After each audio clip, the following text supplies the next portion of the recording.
La luna deslumbrante asoma entre los árboles.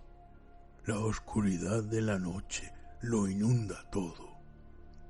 Y una tenue niebla comienza a aparecer. Adéntrate en el bosque. Busca el árbol viejo. Siéntate a su lado. Ponte cómodo, cierra los ojos y escucha la historia que traen hasta ti las criaturas de la noche. Bienvenidos. Estos son los cuentos del bosque oscuro.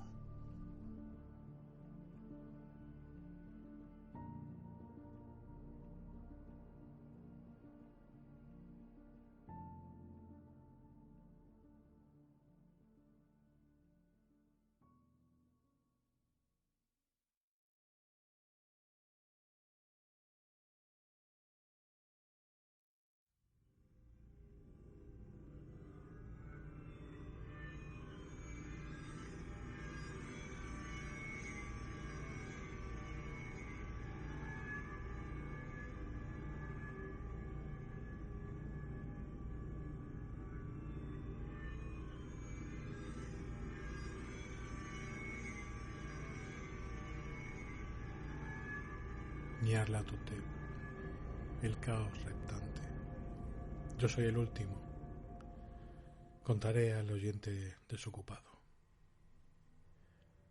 No recuerdo exactamente cuándo empezó todo, pero fue hace meses. La tensión general era horrible. A una temporada de trastornos políticos y sociales se añadió una extraña y triste aprensión de un horrible peligro físico. Un peligro extendido y que abarcaría todo, un peligro como solo puede ser imaginado en los más terribles fantasmas de la noche. Recuerdo que las gentes iban y venían con rostros pálidos y preocupados, y susurraban advertencias y profecías que nadie se atrevía a repetir conscientemente o a reconocer en su fuero interno que habían oído. Una sensación monstruosa de culpa se dejaba sentir sobre el país, y en los abismos que hay entre las estrellas soplaban corrientes desapacibles que hacían que los hombres se estremecieran en los lugares oscuros y solitarios. Había una alteración demoníaca en la secuencia de las estaciones. El calor se prolongó durante el otoño de modo temible, y a todas las personas les parecía que el mundo, y quizás el universo, había pasado del control de los dioses o fuerzas conocidas al de los otros dioses o fuerzas desconocidas. Y fue entonces cuando Nyarlathotep salió de Egipto. Nadie sabía quién era, pero era de la vieja sangre nativa y tenía el aspecto de un faraón. Los campesinos se arrodillaban cuando lo veían y sin embargo no sabían por qué. Él decía que había surgido de la oscuridad de 27 siglos y que había oído mensajes de lugares que no estaban en este planeta. Nyarlathotep vino a los países civilizados, moreno, delgado y siniestro, siempre comprando extraños instrumentos de cristal y metal, y combinándolos para formar instrumentos aún más extraños. Hablaba mucho de las ciencias, de electricidad y psicología, y hacía exhibiciones del poder con las que sus espectadores quedaban sin habla, pero que sin embargo aumentaron su fama hasta un grado sumo. Los hombres se aconsejaban unos a otros ir a ver a Nyarlathotep y se estremecían. Y donde iba Nyarlathotep, el descanso desaparecía, porque las horas de la madrugada eran desgarradas con los gritos de las pesadillas. Nunca antes los gritos de las pesadillas habían sido un problema público semejante, y ahora los hombres sabios casi deseaban prohibir el sueño en la madrugada para que los alaridos de las ciudades inquietaran menos horriblemente a la pálida y lastimera luna, que brillaba con luz tenue y vacilante sobre aguas verdosas que se deslizaban bajo puentes y viejos campanarios que se derrumbaban contra un cielo enfermizo. Yo recuerdo cuando Nyarlathotep vino a mi ciudad, la grande, la antigua, la terrible ciudad de los crímenes innumerables. Mi amigo ya me había hablado de él y de la irresistible fascinación y encanto de sus revelaciones. y yo deseaba ardientemente explorar sus más recónditos misterios.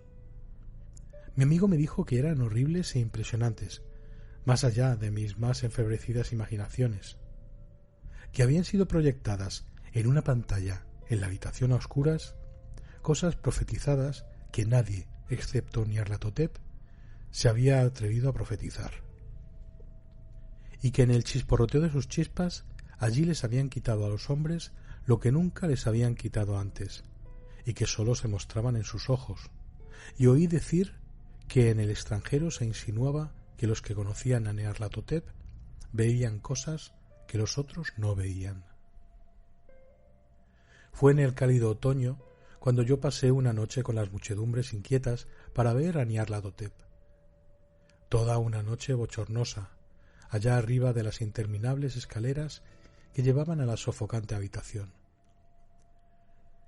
Y con sus sombras proyectadas sobre una pantalla vi formas encapuchadas entre ruinas y rostros amarillentos y malignos que atisbaban desde detrás de monumentos caídos.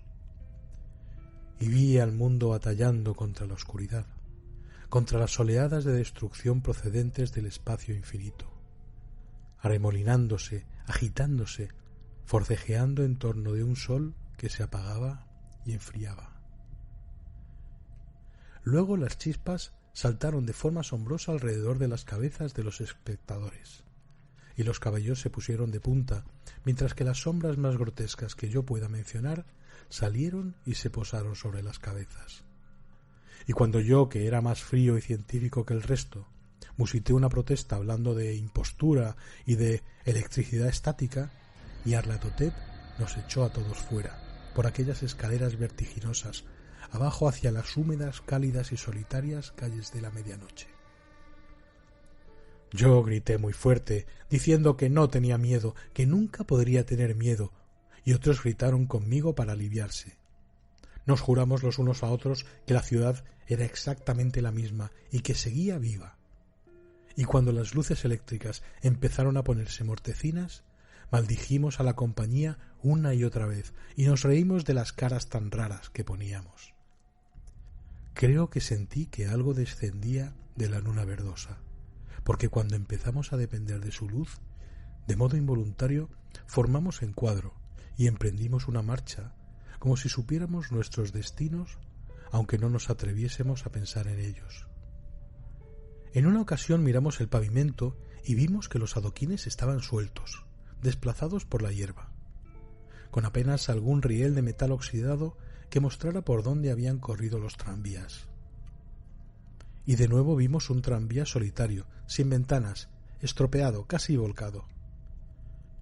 Cuando miramos en torno al horizonte, no pudimos ver la tercera torre que había junto al río y observamos que la silueta de la segunda torre estaba destrozada en su parte superior. Luego nos dividimos en estrechas columnas, cada una de las cuales pareció dirigirse en diferente dirección. Una desapareció en una calleja solitaria hacia la izquierda, dejando solo el eco de un gemido ahogado. Otra bajó por una entrada del metro casi tapada por los hierbajos, aullando con una risotada de loco. Mi propia columna fue chupada hacia campo abierto y entonces sentí un escalofrío que no era propio del cálido otoño, porque cuando llegamos con paso furtivo al oscuro páramo vimos que nos rodeaba un infernal brillo lunar de nieves malignas. Nieves sin sendas, inexplicables, barridas a ambos lados en una sola dirección, donde había un torbellino de lo más negro, a pesar de sus muros relucientes. La columna pareció muy fina, mientras caminó pausada y penosamente, de modo soñoliento, hacia el torbellino. Yo me quedé atrás, porque la negra grieta en la nieve iluminada de verde era horrible, y me pareció oír los ecos de un gemido inquietante conforme mis compañeros desaparecían.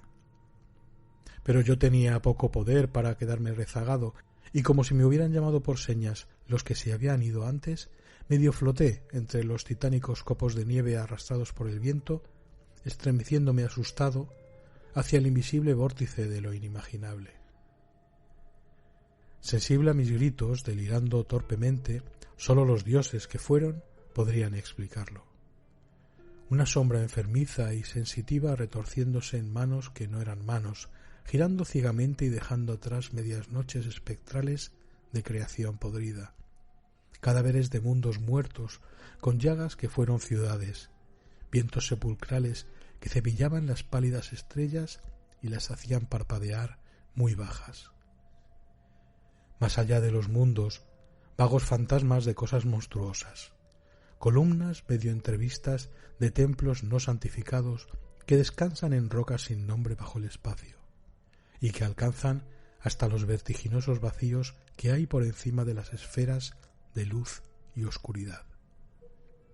Y a través de este repugnante cementerio del universo, un ahogado y enloquecedor batir de tambores, y el fino y monótono gemido de flautas blasfemas desde las inconcebibles y oscuras cámaras que hay más allá del tiempo.